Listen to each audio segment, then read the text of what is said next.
Well, this is Saturday, January the 21st, and you have entered overtime, the only known remedy to alleviate your insatiable appetite for local sports knowledge. 30 minutes of your highlights and not a minute less. 5 times the dosage and strength of your average sportscast. And we'll put that time to very good use tonight, as this was a Saturday chocked full of basketball action, collegiate and high school, and fortified with a tournament slate of far-flung goodies from such scenic vistas as Abingdon, Carrollton, and Jerseyville, Illinois, as well as some fine doings in Northeast Missouri and Shelbyville, Macon, and Palmyra. But we start tonight right here in the Gem City with the tallest test possible for Scott Douglas's Running Raiders. That is #1 Manual, a team to be reckoned with, as we would find out quickly. Although the Raiders attacking nicely right here, it is the Dietrich boys. How about Chris Dietrich starting things off with a reverse lay-in right there? And then later, it's his twin brother, Nick. I can't tell them apart without the numbers.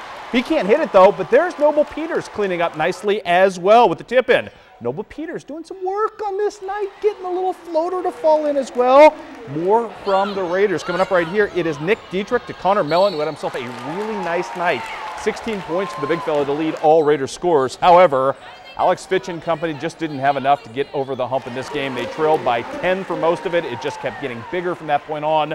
Manual is the real deal. They end up winning tonight by the final count of 20. 76-56 was your final there. Better news across town for the Quincy High Blue Devils against Hinsdale South. You betcha, as the Blue Devils found their role in this one. Martin Kvitley leaving this one inside for D'Angelo Dean, who returns the favor back to Mr. Kvitley, who had himself a really nice night. Later, Hinsdale comes up with a big block, but Quincy keeps on working at the other end, as Mr. Dean will get even again.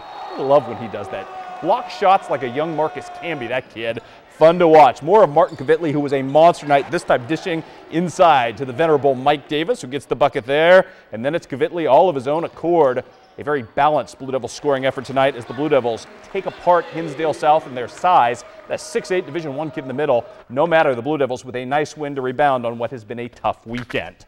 We take you now to Jerseyville. Dalton Hoover and Pittsfield trying to stop and make a really nice showing against Jersey today on their home floor early on.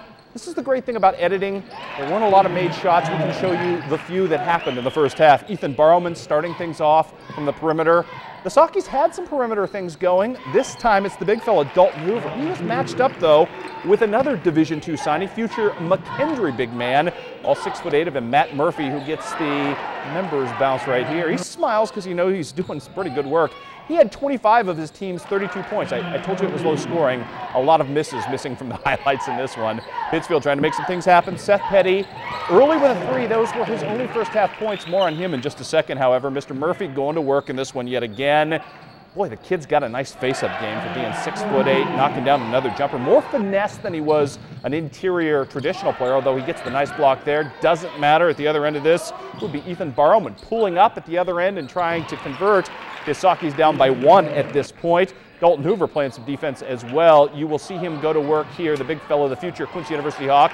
Not 1, but 2 blocks in the successive series right here from Mr. Hoover, keeping the score very tight. And then it's Hoover at the other end, backing down the big fella Murphy and showing what a real low post center will do. Saukeys trailed for much of this game, come back in the fourth quarter, and guess who? Once again, with 1.2 seconds left on the regulation clock, it is the Raider killer. It is the end of the game killer, Seth Petty, with the game-winning bucket as the Saukeys get the win in Jerseyville in their early action.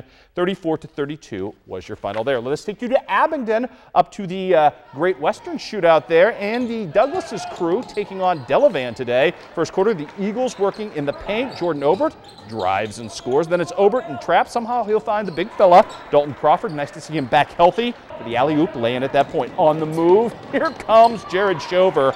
Beautiful pass from Obert. Beautiful finish at the other end. The Eagles doing it today. Michael Blewett passes to Evan Volbrocht, who controls the ball, fights it, wrestles it, and then somehow puts it back up and in. Good bucket for that young man, and then it's Shover blowing past everybody. This kid can just flat out slash to the hole, takes it to the cup and scores 65-37. Liberty jumps all over Delavan today with a big, big win. Also on the boys' side today, Illini West in late action up there.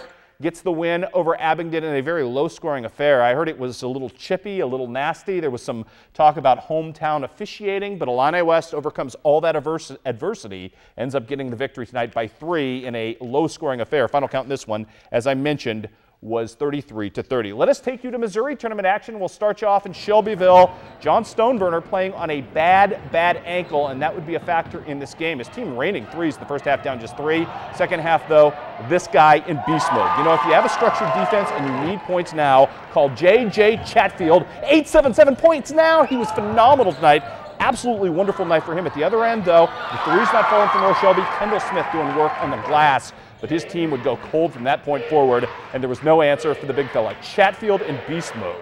He's helped thousands, he'll help you too. Oh, there's even a J.J. Chatfield dance going on tonight. The kids loving the young man as the big fella just could not be stopped. An epic night, a night for all seasons tonight. This man had 41 points, and then it's our guy, Reed Plunkett, from the outside drilling the long triple. Reed getting it done, but it was all about Chatfield tonight and his 41 points. I tell you, even when things went bad for Marion County, they went well as they get the big victory tonight. And J.J. Chatfield enjoying a career night, one that I think you'll hear more about on Sensational 7 with 41 as his team pulls off the victory. Wish we had better news for the other Shelby County team. You saw North Shelby losing, bad news for South Shelby as well. They go to the Macon tournament final against a very talented Moberly team with one of the better freshmen in the state. South Shelby hangs early, just can't get enough offense going late in this game, and South Shelby ends up losing that game by the final count of 59-43. Late side action going on tonight at the Tony Lenzini. The Riot crew there for P-Town. They were having some fun. Lots of dancing going on. Palmyra anticipating a big showdown with Clark County. Palmyra hasn't won their own tournament. Hey, Matt Thomas enlisting the help of his son. Natalie attired in this one. Early on, Clark County, Chase Bevins, the hero from the other night, trying to keep his team afloat. Great bucket for him early. Oh, and the Clark County fans feeling it as their team has not won this tournament since 1998. Palmyra hasn't won it since 1999, so somebody's going to break a long drought in this one. Palmyra going to work. From the outside, it's Josh Holtz lighting up the open 3, and then Blaine White immediately afterwards, profiting by the steal from Brock Butler, who takes this up strong and gets the finish right there. No final yet called in for this one. No, Clark County had a big lead by 15 at the half. No, it had shrunk to just 7 in the third quarter, but we still have no final. We'll get you one before the end of the show as soon as we get the facts. My man Ross Green going to check that in the commercial break for you. Also, great news tonight on a number of different fronts. Let's start you off with this one. Thriller tonight between West Hancock and Payson. Paxton Harmon, the man in this one, as West Hancock gets the victory. 60-58 was your final there. More news, one more score to pass along that you, a couple more you'll see there. Waverly, a winner over Central Southeastern, 42-40. Apologize for some of the visual issues tonight. Jacksonville, early today in the Meyer Classic, takes apart Highland, but loses tonight to Chatham Glenwood in ugly fashion and Peyton Allen. Also moving on to score tonight from the Lenzini tournament, actually the late score tonight from Pittsfield. Pittsfield losing to state-ranked Cahokia, who I think is the number 7 team in the state in Class 3A, 70-33. Pittsfield had a chance, an off chance to win this tournament. The loss tonight, though, eliminates them from contention in that one. Also, we have got the Canton boys returning to form. More on them in a second. West Prairie tonight snaps a 17-game losing streak. Good for the Cyclones as they beat South Fulton 65-59 was your final there. Let's see what else we have on the scoreboard here as the magical numbers keep popping up for us. Elmwood Brimfield, too much for Beardstown, winning that game 65-48. And I believe we have Southeastern, a loser to Western. Kyle Warning's played really well of late. Another big night for that fella tonight as the Western Wildcats get the win over Southeastern 46-33. And what else? Here on our magical scoreboard, our magical tote board, the Canton Tigers win third place at the Tony Lenzini Invitational. The big story in this game, Nick Janney back from that knee injury. He did that about the second or third week of the season. Came down funny against Mark Twain. He was back tonight. I believe he finished 10 of 12 from the free throw line. Had 14 points to help his team to the victory over Highland. 70-54 was your final there. Well, there's plenty of intrigue still left right here on the Big Overtime Show, especially on the ladies' side of the ledger. But up next, we bring you up to speed on all the day's college hoops happenings, including pivotal games for both Quincy University squads and a chance for emerging national JUCO powerhouse John Wood, number 3 in the country this week, to stretch its legs. And welcome back to Overtime, good people, where the party, it just never ends. The Quincy University Hawks did the heavy lifting on Thursday with a must-have home win over Drury. That said, Marty Bell's crew could ill afford to backslide against the cellar-dwelling Missouri Sciences and Technology squad today.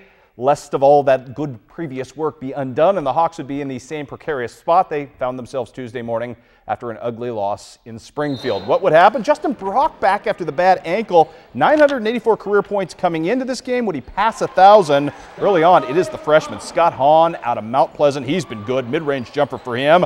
How about Justin Brock? He gives up the bucket right there to Austin Weber, who's been slumping, but finds his range from 3. Brock sitting at 9.98 right here. He's going to knock down the jumper. 3-point range. Boy, he's been doing that pretty well this season. I think I heard something like 5 of 12 in the season from 3-point range. And everybody applauds Liberty's finest for cracking the 1,000 career point mark.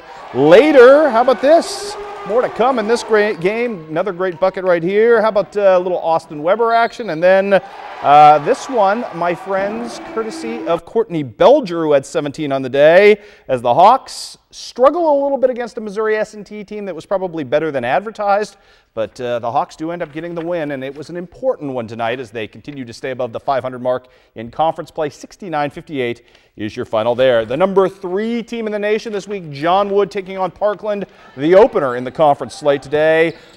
Darius Porter right here with the stare down, and then he gets his defender to leave his feet, and he will take advantage. Then it's the freshman, Mr. Porter again, cleaning up the missed layup, and he will just put this right back up hard off the glass. Tough angle for him, but good stuff there.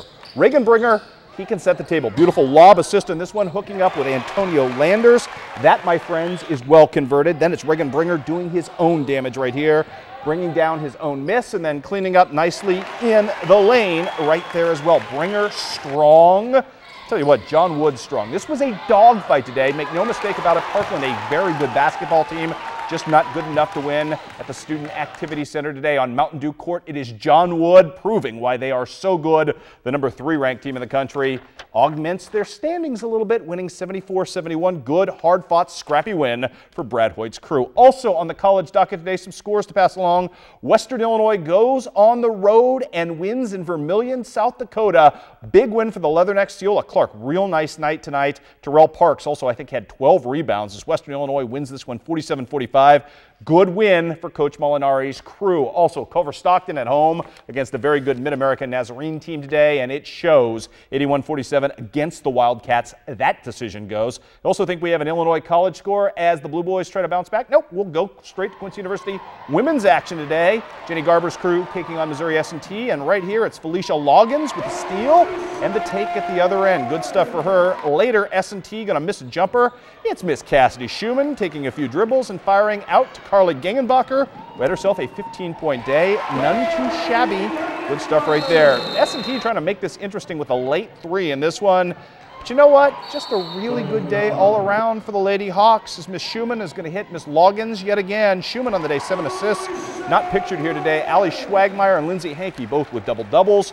Diggity Schwag with 17 points and 13 rebounds. Lindsay Hankey with 14 and 10. All about the Lady Hawks. They end up getting a pivotal win today. As all of them are within conference, especially at home. 73-62 is your final there. John Wood women at home against Parkland as well. What would Coach Rod's team do today? Boy, that's a future recruit, it looks like. Good basketball player. John Wood leading 34-30 at halftime. Brianna Hawthorne finds Mallory Embry, who's had her game going of late. She hits the spinner in the paint.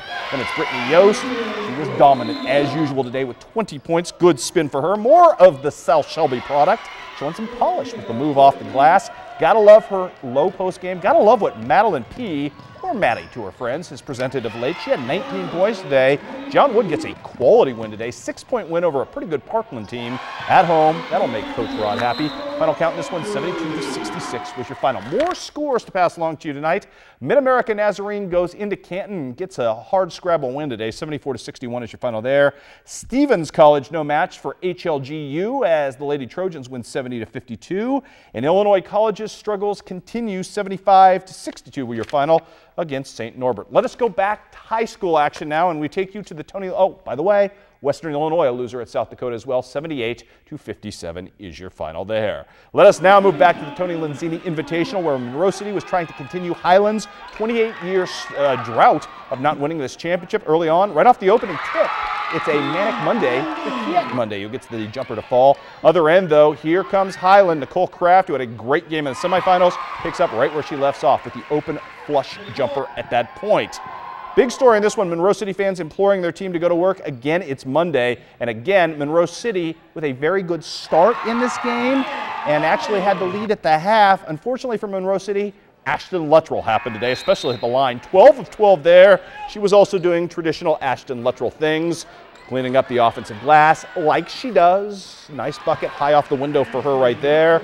And then you will see her spot up from mid-range, show off that great jumper she has. That's made her oh so good. Actually, that's a three-pointer. Didn't notice that initially in the highlights, but that was a three. Great pass on the interior to Miss Julie Schultz right here. Big day for Ashton Luttrell, who had 30 points, and as I mentioned, 12 of 12 from the charity stripe, I should say. Kelly Winking, nice heroics here, but just not nearly enough as Monroe City falls, and Highland is the Lenzini tournament champion for the 9th time in school history, but the first time since 1984. 60-54 is your final there. Kiet Monday with 19 points in a losing cause. Back we go to other scores tonight. Macon trying to win its own championship against a very good Kirksville team. Not happening tonight as Dan Halley's team falls 53-45. At the North Shelby Tournament Championship, the cheerleaders out cheering on the Marion County Lady Mustangs in this one. They would watch Randy Lee Plunkett go nuts tonight. She had herself a really nice night. More on her in a second. Scotland County, though, hanging around in the first half, down 6 at this point, and Kylie Frazier goes to work. Not once, but twice. She's going to beat the first quarter buzzer right here. Pretty bucket for Miss Kylie. Good stuff right there. And it's a 3-point game. Can you smell the upset, Scotland County? The Tigers going to work in this one. Randy Lee Plunkett having other ideas, though. She was a one-woman force in the first half of this game, picking up while the rest of the offense was a little frigid. More to come, though, from Scotland County. Still hanging around Bethany Rader, the inside take, and the guy with the tiger hat. Really enjoying it. By the way, Tigers love pepper. They hate cinnamon. Just a little trivia for you moving on. Randy Lee Plunkett, though, 17 points in the night. Working hard against the, what, is that a triple team? Randy Lee Plunkett goes to work there. And then the rest of the offense wakes up late in the first half. Great defense transitioning and making it happen. Devin Johnson hooking up with that young lady, Kaylin Spratt, who finishes nicely right there. And then I think we have some right here, Jessica Red action on the interior. Eventually we had Jessica Red on the interior, as it would be Randy Lee Plunkett actually with 22 points. I sold her short 5. That was Jessica Red. As it would be Marion County getting the win and pulling away in the second half, 56-25. Good win there for Mike Johnson's crew. We've got more for you as well at the Carrollton tournament. Quincy Notre Dame opens up in a repeat battle of state champions and beats West Central for the second time this season. 55-25 was your final there. ROUTT in first round action from that same tournament. I told you we were everywhere today. Riding the Katie Tonry experience, starting this game off on the right foot. Then it's Darcy Arndt working the defense right here. She's going to come up with a steal. I'm not sure many teams play much better defense. Actually, I think that was Alyssa Gard with the steal, and she's going to hook up at the other end with Emily Bistry, who herself is a great thief. Great bucket there. More to come in this one. Instantly off the inbounds pass, it's the steal from Katie Tonry, looking for Joanna Gross. Going to step outside and knock down the triple right here. And just like that, it was an 8-0 lead for ROUTT. That's why ROUTT was state ranked. They're really good. More to come in this one. Great pass right here from Emily Bistry. Joanna Gross, good finish.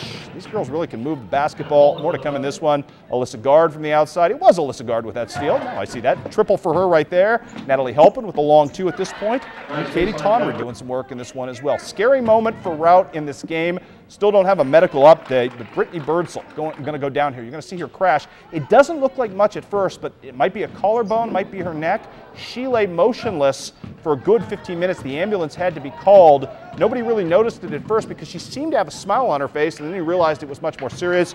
So, Brittany, we hope you're doing much better in this one, and we hope you're feeling well. Your ROUTT Rockets did get you a win today, and that was really nice. 71-51 your final. Alyssa Gard with 21 points in that one, and again, our best to Brittany and her family, and hope everything's going well for her tonight. Other scores to pass along to you tonight on the girls' side. West Hancock in a thriller, a very long game, but a thriller over Liberty.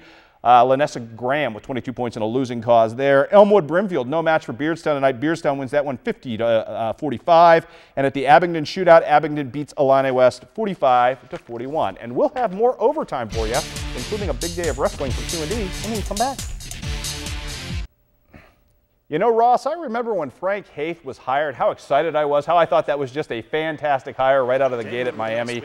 Wow. It was Ricardo Ratliff just doing work today. I didn't see it, and I wish I could say so. The Tigers going into Waco and just taking Baylor apart for the most part, although down the stretch, a tough finish in this one as Baylor makes a run and makes this game closer than it should have been at the end. But the Tigers doing work in Waco today. Ratcliffe against that huge line, Ricardo Ratliff with 27 points. Magnificent day for the Tigers as they get the win, and they're going to move up in the national rankings because Syracuse minus Fab Melo, who's out for grade issues, ends up losing today to Notre Dame 67-58. Also Kansas a winner tonight over Texas for those of you keeping score at home 69-66 if you missed any of that. Also wanted to mention wrestling to you tonight. Quincy Notre Dame doing a great job at Peoria.